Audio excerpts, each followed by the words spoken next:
आया तो मुझे उस दिन याद आया कि शायद बगल में राम प्रभु श्री राम जी का मंदिर भी बना है, सुंदर मंदिर है। मैं झूठ नहीं बोलता। जब इस क्षेत्र को मुझे मिला, इस क्षेत्र के बारे में मुझे कोई एबीसीडी का ज्ञान नहीं था। लोगों ने कहा ये सीट खाली हुआ है, आपको चुनाव लड़ना है। क्षेत्र का कोई चौहदी, कोई पंचायत, कोई जनप्रतिनिधि, किसी से कोई मेरा पहचान नहीं था। लेकिन मैंने हिम्मत किया, साहस किया। जब आए तो गैरों में कहाँ दम था, अपनों ने धोखा देने का काम किया। किश्ती वहां डूबी जहां पानी कम था। निश्चित तौर पे जो लोग जदयू के लोग यहाँ लेकर के आए, वैसे लोगों ने, दल कोई खराब नहीं होता, दल में व्यक्ति खराब होता है। दल सब दल अच्छा है।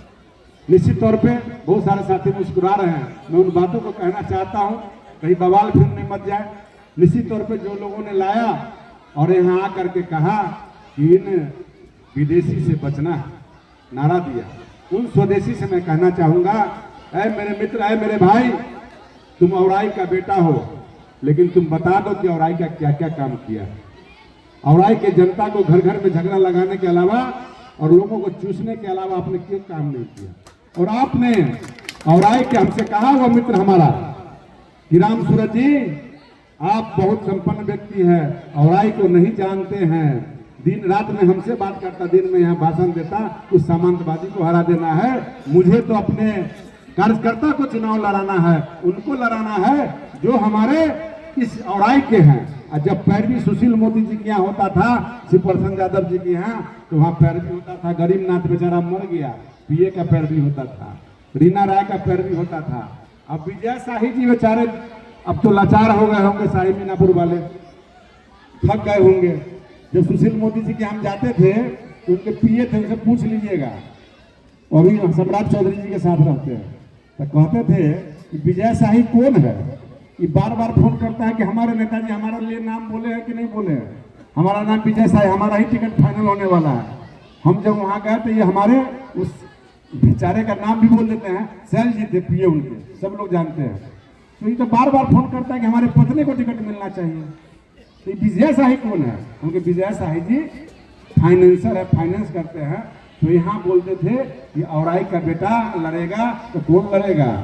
तो रविंद्र मंडल लड़ेगा, तो गजनफर लड़ेगा, तो यहाँ पर जहांगीर लड़ेगा, तो यहाँ पर सफदर आलम लड़ेगा, तो यहाँ पर फलाना लड़ेगा, तो ढेकाना लड़ेगा। लेकिन जहाँ नाम देने की बारी आती थी तो हुआ कि नहीं, परिवारवाद नहीं चलेगा, पत्नी और बेटा को नहीं मिलेगा, जदयू में तय हुआ था। तो अब इन्होंने कहा कि हमारा पीए गरीब ना थे, बेचारा मर गया, उसका हम सम्मान करते हैं, मेरा मित्र था वो, तो उसका नाम दिया। कहा कि नहीं चलेगा, वहां पर कोई कार्यकर्ता लड़ेगा, कोई व्यक्ति लड़ेगा, पार्टी के किसी नेता का बेटा और बेटी नहीं लड़ेगा। उसी संदर्भ में शुरू से मैं कहता हूं कि मैं जब तक हूं, विधायक हूं, लड़ूंगा, रहूंगा, हारूंगा, जीतूंगा, मैं विधायक औराई से ही रहूंगा। तमाम लोग प्रयास किए कि राम सूरज जी मीनापुर चले जाए, गाय घाट चले जाए, मैं कहीं जाने वाला नहीं हूँ, सीतामढ़ी चले जाए, कहने वाले समझाने वाले भी मर गए। लेकिन मैं औराई में हूँ, औराई में रहूंगा, औराई में आपके साथ रहूंगा। विधायक जब तक बनना है, जब तक रहना है, औराई की जनता का सेवा करूंगा। मैं आपको ये संदर्भ इसलिए छिड़ गया मुझसे, जब मैं 2009 में यहाँ आया था, बड़े बड़े जमींदारों को मैंने देखा, जिसके पास 100 बीघा जमीन है। जमींदार कोई जात नहीं होता है, जिसके पास जमीन होता है वो जमींदार होता है। चाहे वो झौवा के महेंद्र राय हो, चाहे शाही मीनापुर के जमींदार हो, चाहे वो भदई के जमींदार हो। मैं सच्चाई बात बोल रहा हूँ कि वैसे जमींदार जो परिस्थिति बस रोड रास्ता के कारण, बिजली के कारण, शौचालय के कारण, व्यवस्था के कारण, आतंकवाद के कारण, ठेहा के कारण सब लोग गांव को छोड़ करके शहर पकड़ लिए थे। लेकिन मैं जब 2009 में आया, सुंदर खौली गांव में सरक्षा पहला व्यक्ति लाने वाले रणवीर जी यहाँ बैठे, दोनों लोग लेकर के यहाँ आए, लेकिन आए पहला बार अर्जुन राय के घर पर से पकड़ के लाए थे। रणवीर जी आधे रास्ता में से भाग गए। यहाँ आए तो हम घूमने लगे, हम कहा किस टापू में हम आ गए। किसी तरह रात्रि विश्राम हुआ, रहना हुआ, खाना हुआ। हमने एक ही संकल्प, जब रात में सोते थे, महिषवाड़ा गाँव में गए, तो मैं दिल से बता रहा हूँ कि मैं रात में रोता था कि मैं कहाँ आके फंस गया हूँ। यही राजकुमार बैठा हुआ है।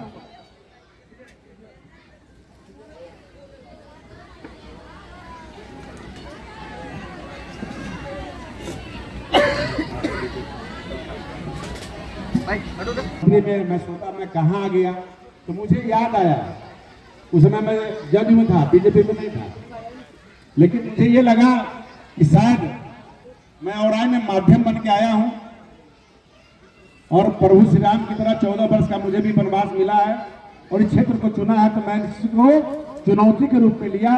और बहुत सारे नेता, पहले भी मैंने बोला था, बहुत सारे नेता चुनाव लड़ने आए और चुनाव लड़ने के बाद चले गए, फिर दोबारा यहाँ अपना चेहरा, अपना काम या कोई कार्यक्रम दिखाने नहीं आए।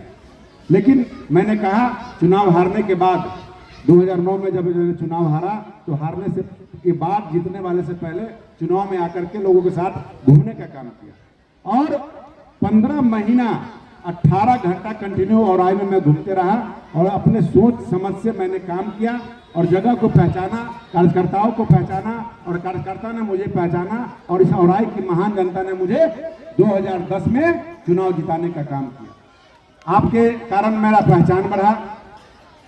उसके बाद सरकारें आई, सरकारें गई, मैं बड़ाई और शिकायत नहीं करना चाहता हूं, दुर्भाग्य या सौभाग्य कहिए। 15 में मुझे टिकट पुनः मिला बीजेपी से, मैं 10 में बीजेपी में चला गया, बीजेपी से जदयू का गठबंधन टूटा। जिस कारण से भी हो, आप लोगों ने मुझे मत तो अधिक दिया, लेकिन मैं चुनाव हार गया। वहीं से यहाँ का दुर्भाग्य शुरू होता है। जो भी नेता आए उनको कार्य पूरा करना चाहिए, सरकार में थे नहीं कर पाए। मैं 5 साल जो विकास मेरा नहीं रुका, औराई का विकास रुक गया।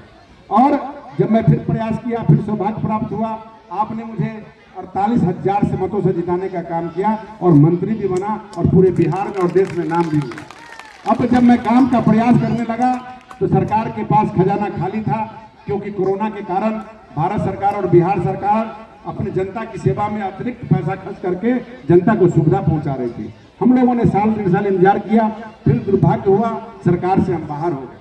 और जब यहाँ के लोग भी केसरी यादव के पास गए थे, इसी फूल के लिए गए थे, वो नेता